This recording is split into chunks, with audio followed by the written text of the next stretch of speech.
Welcome to Back on the Broomstick, a modern witch's spoken word grimoire, where two witchy friends from way back are reconnecting to their pagan roots after a long period of mundanity. We're rewalking the path of the wise and trying out all the latest spells, rituals, and magical theory in today's witchcraft and pagan practices. So grab your wand and your incense, your cauldron and your crystals, and join us as we get Back on the Broomstick. Hi, and welcome to Back on the Broomstick. I'm Layla, and this is part 2 of our 7-part deity series.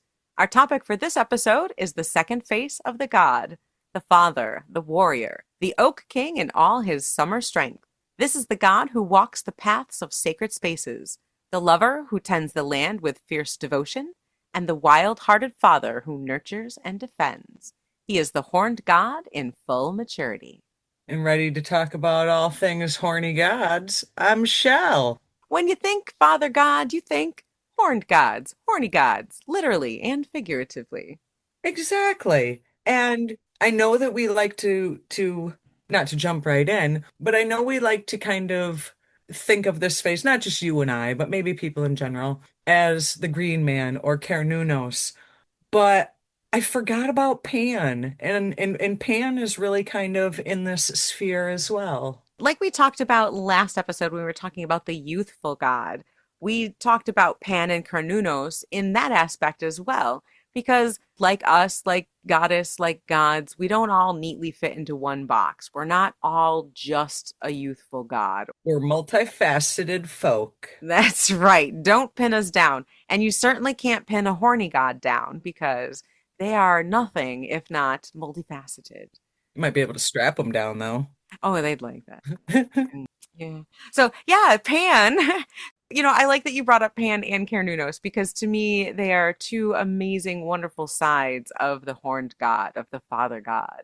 Cernunnos is that stag-horned lord that walks the forest path. He's more the protector god. He's the wise lover. He's the wise one that will lead you through the paths because he knows the way.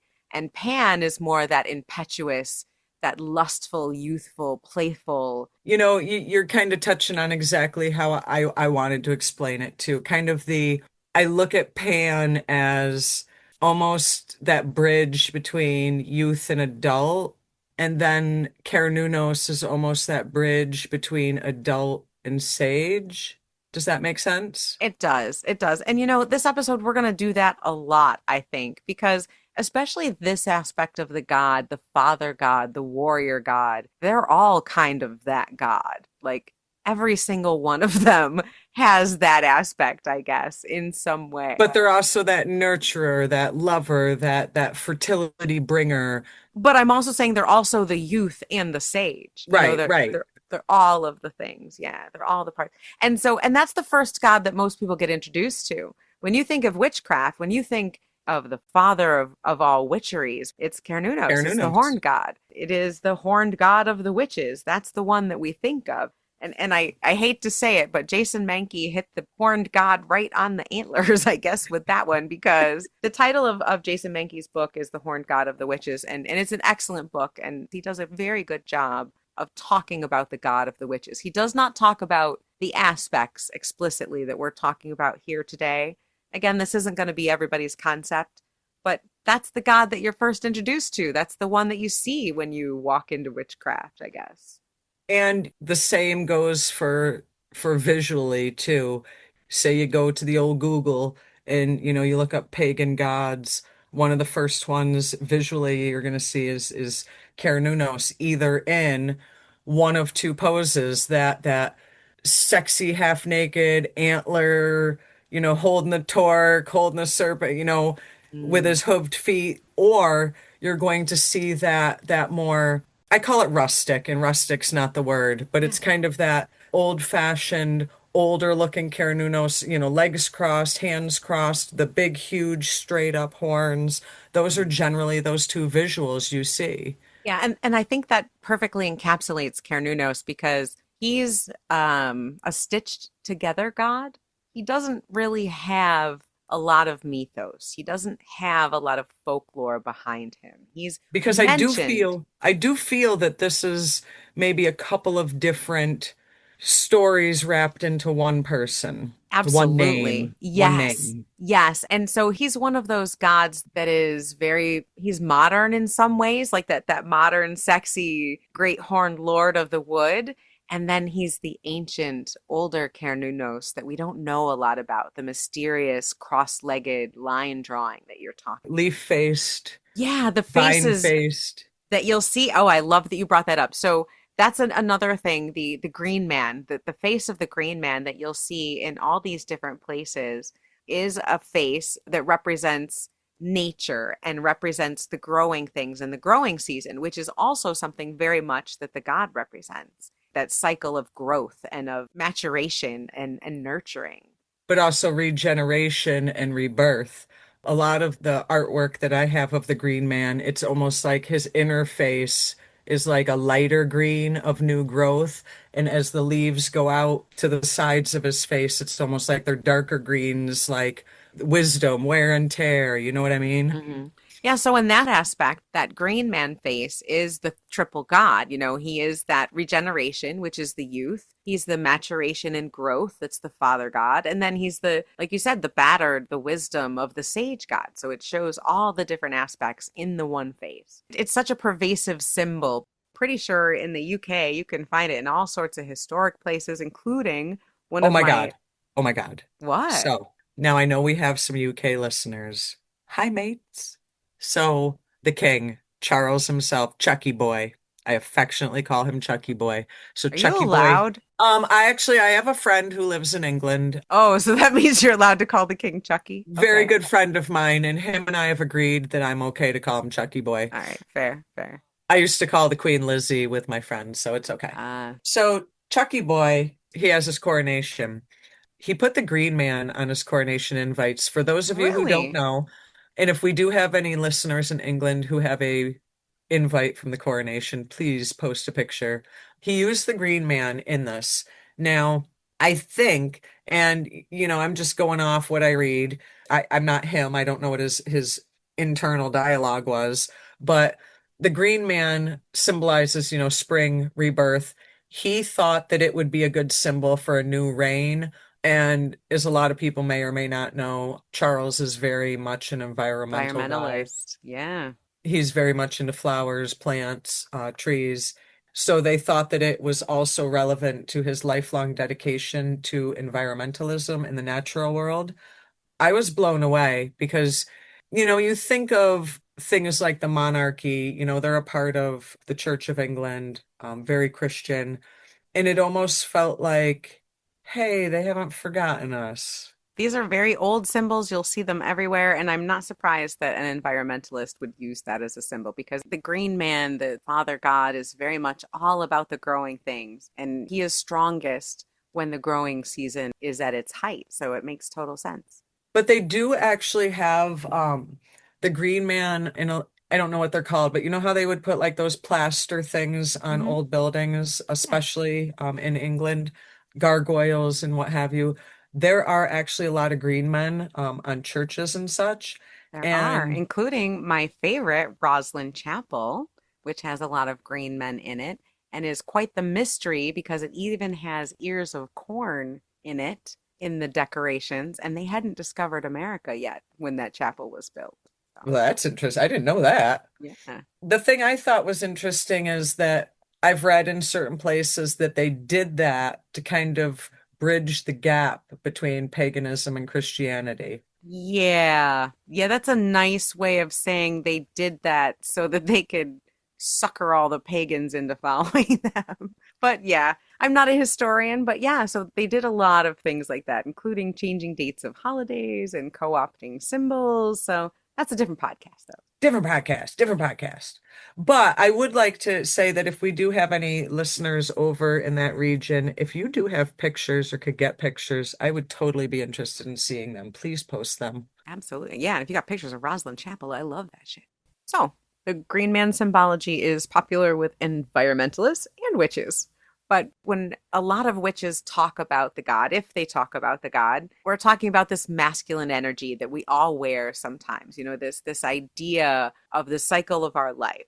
And so seeing the God in these different forms is supposed to mirror us as well as the cycle of the seasons. But like you said, I think that for whatever reason people have, they're kind of quick to dismiss any relation with a God aspect. And I've always felt that Cernunnos was kind of a good segue for people that are a little anxiety ridden about working with God energy, maybe based on past experiences with past religions. Because Cernunnos, I feel, gives you that I am going to wrap you up and hug you to death and teach you all you need to know and boot your ass out the door when you're ready. Yes, but Cernunnos is also scary to people because he's also highly sexual. He's very wild. He is the wild man running through the woods. He's the lover. He's the fierce lover. And sometimes that type of sexuality can be very scary to people. And he's also very horny. He's got a lot of horns. If you're coming from Christianity, that says devil, that says Satan. They automatically see goat feet and horns and assume Satan because that's how it's been painted for hundreds of years. If they want to show someone as being evil or lecherous, they throw horns on them. They make them look like a quote unquote demon or devil. And that always involves horns. So sometimes I think Cernunnos can be scary to people. Especially Pan. I think that is very much a thing with Pan as well, because Pan, I think, visually is much closer to the Christian devil than maybe Cernunnos. Yeah, and I think you're right. I think Cernunnos has more of that caring. I'm going to wrap you up in my arms and ask for consent every step of the way, whereas Pan's a little more crass and wild about it, I guess. So I think, Little more BDSM. yeah, there you go. Actually, I love that you said that about Cernunnos too, because he is that kind and wonderful aspect of being a lover. And it reminds me of a quote from the Spiral Dance that I wanted to mention too. Starhawk in the Spiral Dance does talk about the aspect of the god very reverently, slightly in subservience to the goddess. She's not quite hip to the whole equality thing exactly, but she does very much feel that the god is a vital part of any type of witchcraft religion because you need that balance, right? And I think that the pagan idea of manhood and masculinity is different than people that come from an Abrahamic religion background idea of Absolutely. masculinity. Absolutely. And I love her quote about it. So she said, Starhawk says, quote, if a man had been created in the horned god's image, he would be free to be wild without being cruel, angry without being violent, sexual without being coercive, spiritual without being unsexed, and truly able to love. And I think that that is beautiful and that really does sum up one version of what I think is positive pagan masculinity. I know that there are bad people in all different groups and everything, but positive aspects of the Father God, positive aspects of sexuality, positive role models for people who identify as men, all of this are aspects of the green man. It's very important to have masculinity that complements femininity. You can't have regenerative life without both those aspects. If you're looking at it from purely a creation standpoint, nature requires these things. In nature, you have to have male and female to create life in order for things to keep moving forward, in order for the cycle to continue. There's this balance, this beautiful blending and creation. And those are energies that we can embody. It doesn't have to be literal, but we can embody that idea of creation, of having these masculine and feminine energies within us and within the cycles of our life. And it's a joy and a beautiful celebration when you come to Cernunnos that way. But I do want to point out that you can work with Cernunnos and you can work with that energy without it necessarily having to be in any sort of sexual context. Because that is scary to people, and I don't want people to be like, oh, okay, well, I can never work with Cernunnos because, I'm not that's not my thing. And with everything, deity included, you just got to set boundaries. And the aspect of the Oak King, of Cernunnos, of growing things, and even of sexuality, that just means celebration of life, celebration of creation. That just means joyous, spontaneous becoming. It doesn't necessarily have to be sex. It can be creating something new. It can be you've started something as the youth. Now you're seeing it through. You're following it through. You're doing the thing that needs to be done, right? And you're doing it with joy and with work and with energy. And that's also part of that Father God, Cernunnos, high noon sun God energy. It's not all just sex, but creation of life, creation and follow through is part of that. I have to do this. I have to make a left turn story here Go because this for is it. hysterical and relevant, and the listeners need to hear this as well as you. So, at my wonderful part-time job that I love so much, we sell crystal figures. There are little figurines of penises, I'm not gonna lie. So at one point, we had them up at the front register. And you know how when you go to a lot of metaphysical shops, they have those like little mesh bags. Hmm. So we have each one in a little bag for people at the front register. And people are like, oh, what's this? Because you couldn't really see it. It's a bag of dicks. You need a bag of dicks. Everybody needs a bag of dicks. That was the thing. And they're pretty dicks. They are pretty Pretty dicks. crystal dicks. Yeah. They really Hey. are. Made from multiple different style crystals. Variety of dicks is Variety. always good. Actually, now we sell big ones too. Not even going there. Different conversation. So back to bag of dicks. We had a couple customers be like, oh, I don't need any kind of fertility in my life. I've had my kids. Okay, I get you. I've had my kids. I'm good. Fertility doesn't always mean babies. And we used to tell people, because now we've sold out of our bags of dicks. They are all sold out. Oh, Everybody that's got their too bags of bad. dicks. I kind of want a bag of dicks. I'm sad I don't have them. I'm gonna have to ask my boss if we can order more dicks. If there's any like spare dicks behind the counter, see if there's any dicks in the back that they can bag up for us. Maybe there's some dicks hidden in a corner of a box or something. Well, we have big dicks now, which I wasn't going to mention, but now we have like life size. Anywho, Ooh, so then we started telling people that you can put these little dicks in your wallet, and fertility can mean a fertile wallet. You yes. can put it in your garden, it could be a fertile garden. Just because you buy a little bag of dicks doesn't mean babies and Right. that kind Doesn't have of. to be babies or sex. Right, doesn't have to be sex related. It could be you're putting your little dick in your wallet because you need money. I like to have a little crystal dick when I need to stand up firm for what I believe in. I just love this because I know my boss is listening and he's cracking his ass up right now. And I really hope he's ordering more little dicks. I need a little bag of dicks, Tim. I'm telling you right now. I need them. I do. But yeah, no, this is action energy. A little bag of dicks is a bag of action. You've got a bag of get up and go. But see, it's a relevant Seriously though. analogy. It's a Yes. relevant analogy. Just like in our series about magic, what metaphors can you make with a bag of dicks?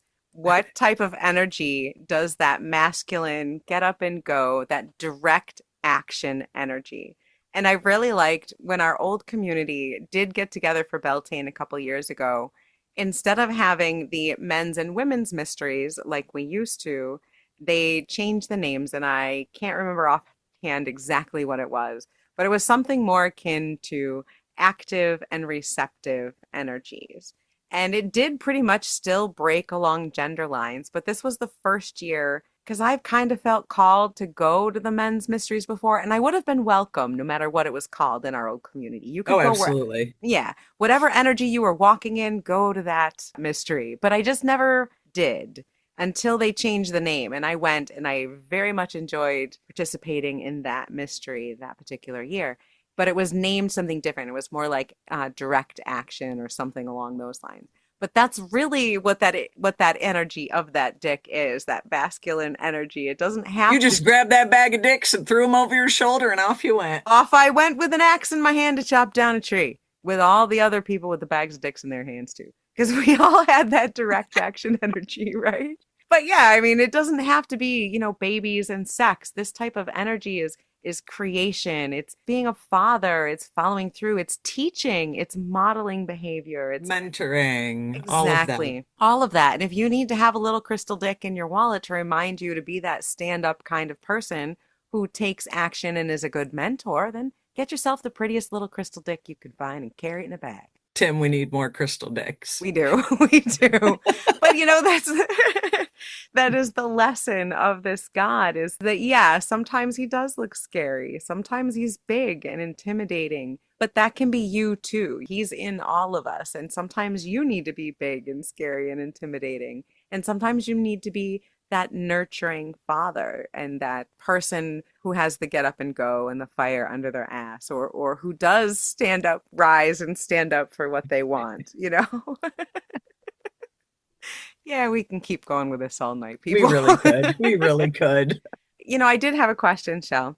Okay. A few listeners did mention that they liked the idea of this particular series that we're going to be doing about the god and the goddess. However, they have a little bit of a bone to pick with the aspect of the Oak King and the Holly King. Talk to me. Talk to me, Layla. Well, we've had this question before, and I think our answer is going to kind of be similar here. But people are saying that neither oaks nor hollies grow in their part of the United States. So what? Yeah, that's what I said too. But yeah, it can be kind of hard when all the major things are talking about concepts and plants and ideas and even weather patterns that are That from the don't relate to. northeastern. Yeah, they're from Yeah. the northeastern United States or Western Europe, particularly. So they don't exactly match. Okay. Now, we have kind of talked about this, I think, previously in many, many, many different episodes, but I think it comes down to what I like to call magic of place. Maybe you have palm trees and coconut trees. Okay, then call it the palm and the coconut king, like whatever works for you in your environment. Let's say I lived in Hawaii. It's my dream. I just want to be in 72 degrees all year round. Palm trees and coconut trees is a good analogy because they are, you're not getting oak trees and holly trees out in Hawaii. Visually use what you got. If you have to use a coconut tree and a palm tree in lieu of the oak and holly, then that's what you do to visualize that in your head. Call them by native plants in your area. Whatever's at its height of growth in the summer would be the summer god, would be the young god. And whatever is at its height of growth or power in around Samhain and Yule would be the dark half of the year god, the holly king, the sage god. Maybe it's the Joshua tree and the cactus. I don't know. That's right.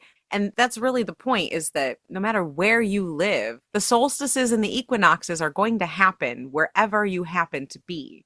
So this changing of seasons happens, even if it doesn't look just like it does here. That's not the point. The point is that the change is happening. Magic of place, local. What does it look like where you live? What does that type of active God energy, that growing, changing season energy, that year-long cycle, what does that look like where you live? We're witches. This is what we do. You learn your whole life. You will never be done learning. Oh my God, another funny left turn story, totally Go for relevant. it. So we did I was at my Coven Samhain gathering. Love you Hmm. guys. I love you In our too. tradition, in the Welsh tradition, there's this thing with nine woods. Okay, I am not in Great Britain and I don't have access to each of those individual nine different woods, nor does my high priestess. So here in Salem, Massachusetts, there is a location that is probably the best pinpoint of where people were actually killed as witches, that whole Proctor's Ledge that Doctor's we went Ledge. to. That is not an actual ledge, Josh. And so what she did for her nine woods is she went and collected nine different sticks from that particular location. Are Ooh. these the traditional nine woods from Wales? No. Does it suffice? Abso-freaking-lutely. I remember when the great Billy Bardo Oh, Billy. did a Beltane fire. I believe it was a Beltane fire. Might have been a Samhain fire. Not sure. One of the It was a two. fire. It was a fire for a ritual, but he also did the nine sacred woods. And the way he did it was he knew some craftspeople that had access and used some of the different woods in their crafts. So they had those. And I think at least two pieces of wood came from furniture. One had been refurbished and it was leftover pieces of oak or something. I don't remember. And I don't remember what the second wood was, but it was a piece that was beyond repair. but it was the particular type of wood that was needed for the 9 sacred woods. So needs must, man. You got to do what you got to do. Gotta do what you gotta do. Exactly. And the important thing is your high priestess picked 9 sticks from a local, very sacred place. That's 9 sacred woods right there. Exactly. Exactly. And that's 9 woods that are sacred to you and your land and the place where you guys are walking right now. Correct. The solstice is happening, this year-long cycle season. The wheel of the year is really the wheel of the god. And so that cycle is going to happen no matter where you live. So write about it, follow it. You know, I got to say journal, drink, people, if you're doing the Reddit game. I've said journaling, so have a You drink and or a your toke. damn journals. I know. Apparently, there's a drinking game based on it. But I need to anyway, join that. so the Oak King that we're talking about today is really the mature aspect of the god, the green man, Cernunnos, that, the sexy, mature daddy guy. He's the big shouldered, walk you home through the woods Boom, kind of chicka, guy. boom, bam. Exactly. And he rules on the light half of the year. And there's a lot of confusion about that one too. Oh, Lord. It's light when it's dark. It's dark when it's light. Just kill me now. So the Oak King rules the light half of the year, which is from Yule until Litha. Yeah, which is pretty dark when he starts. Yeah. And then the Holly King starts his rule when it's very bright. It seems bright, but the dark half of the year starts right after the solstice, It right after the does. longest day. Then the night starts to get stronger, and that's when the dark half of the year starts. So it's a little confusing for people. And I don't think of it so much as like they replace each other. I think of it as parts of the year they walk hand in hand. Like a passing the torch kind of thing. Almost, but walking together before they pass the torch. Like, we had the fight back in the day where we had the two of them fight for the hand of the goddess, and The sword fight. Yep. yeah, and one replaced the other. I think they walked side by side during that Yeah. transition. Yep. So Yule is coming up, and that's when the young god is born. That's when the Oak King is born. I don't think that the Holly King, the sage god, goes away. I think at Yule, he is walking hand in hand with the Oak King. Correct. So after the winter solstice, after Yule, it's technically the light half of the year. And the young god, the Oak King, reigns supreme on the light half. Even though it still seems dark and cold and not a lot is growing, it's still the light half of the year. And because it's still dark and cold, the Holly King is still in power. Death still walks the land. December and January, February are still the depths of winter. So they're together. The young, growing Oak King and the strong, powerful sage god, right? So the Oak King as youth is learning and growing stronger, just as the sun in the sky is growing stronger and the days are getting longer. The Oak King grows up. He's a young child at Imbolc, a young man at Ostara, and then is fully in his power, a mature man at Beltane. And now he's walking alone. After Ostara, the Holly King's really no longer there. It's just the Oak King walking in full power through Beltane up to Litha. At Beltane, he walks on his own from there. Then at Litha, the Oak King is joined by the Holly King. But now it's the young god who is technically the strong one, even as his power is waning, like the sun. And the Holly King is growing in power. Then the wheel turns and we've got Lunasa and Mabon, and the young god is cut down and sacrificed and finally laid to rest at Samhain. And so the Holly King walks alone from Samhain until the Oak King is reborn at Yule. And that's always blown my mind because I always think of the Holly King as like a Yule thing, and like it just is confusing to me. It is. It's so 30 years confusing. later, I still don't understand it. Yeah, it's hard because they're together sometimes, waxing and waning through the whole year. And you could see them as one kind of dude growing and, changing throughout his life. It's just one person. He's just himself. Similar to the triple goddess and how Similar. technically it's one. See how that all Exactly. works? See how Yeah. that all It works? all comes right back around. We can weave it all right back in. And so bringing that into your life, again, the father god, that masculine energy, that nurturing strength. Not all of us had great dads.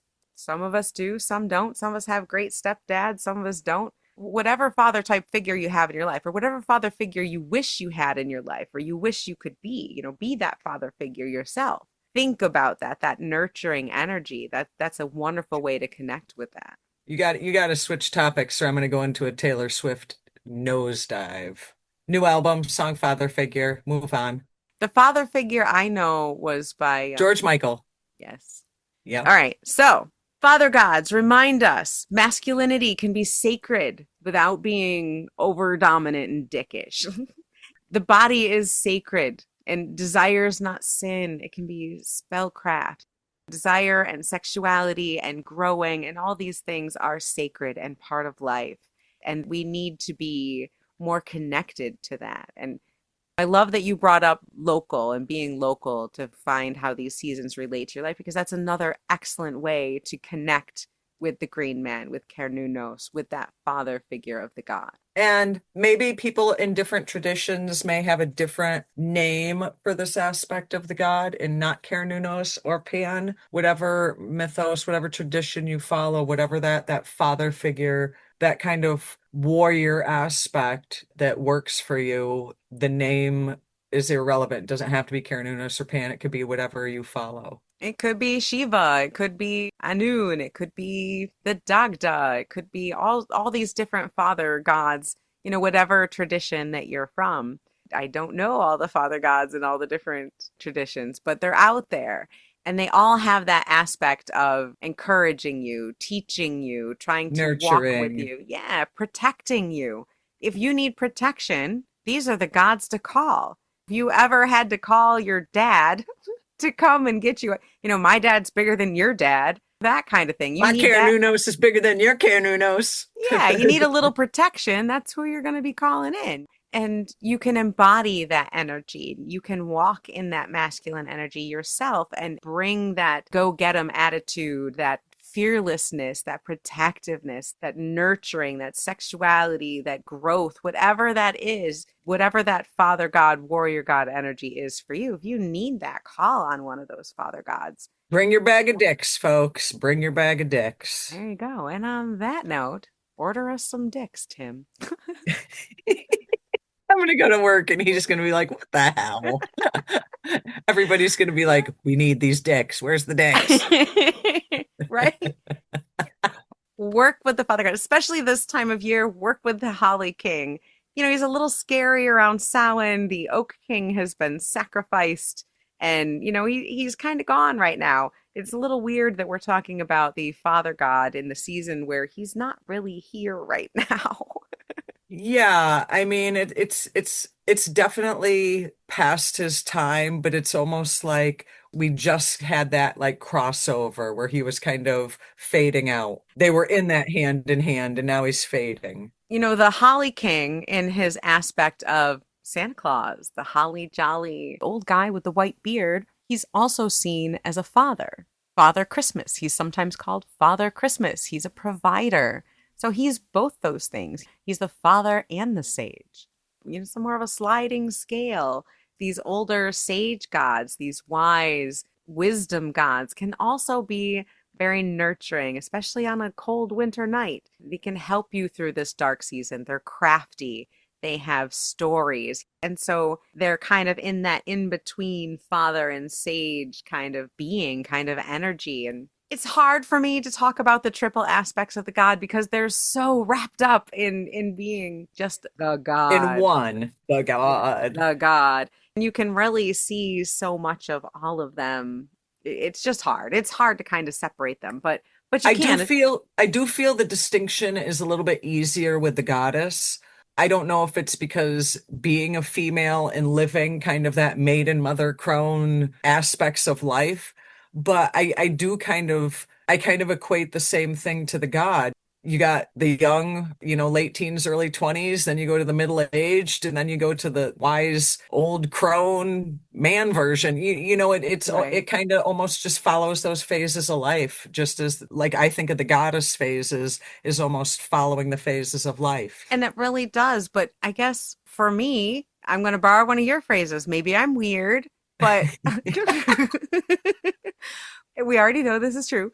But when I was a kid, I felt so old. I was one of those people that they said, "Oh, you're so You're such mature an for old your age. soul. You're an old soul." And, now that I am physically older, I'm older than you, and you say you're old as dirt all the time, but I don't feel old. I feel very The young. older we get, the younger we get. Right, I It's guess. like a Gen X curse. There you go. That's what it is. I don't know, but it's just easy to see the blend. And it's just more proof that people like the gods are rarely just on one part of that wheel of the year. We are young and wise, old and ready to start new things. We can be more than one thing at a time, and so can the gods. And I love that. I think when I'm doing spell work, I do call them out for specific characteristics. If I'm working with a deity or petitioning a deity for something, asking for their help in a working, I do call upon them in a specific way with specific characteristics that would fit into like a youthful or a mature or a sage type aspect. To kind of almost back you up, I do kind of, and I don't know why it's with some deities and not with others. It's weird with me. I am a weirdo. But with certain deities, it's almost like I'll use Hecate for an example because it's easy for me. And you know this about me. I have seen Hecate as that young. I've seen Hecate as kind of that my age, middle age, and I've seen Hecate as the old crone. And I see Cernunnos sometimes the same way. I can see Cernunnos in every different aspect. Yes. But, somebody like Odin, I'm not looking at Odin as a fucking youthful god. Oh my God, he'd Good boot my point. ass. But you could see him as the father and the Right, right, sage. Yeah. right. But you're right. I would never see him as the youthful. But do you see that how there's some deities you can see all three aspects in, but then there's certain deities that you only see in like one, maybe two? Yes, yes. Like say Ostara.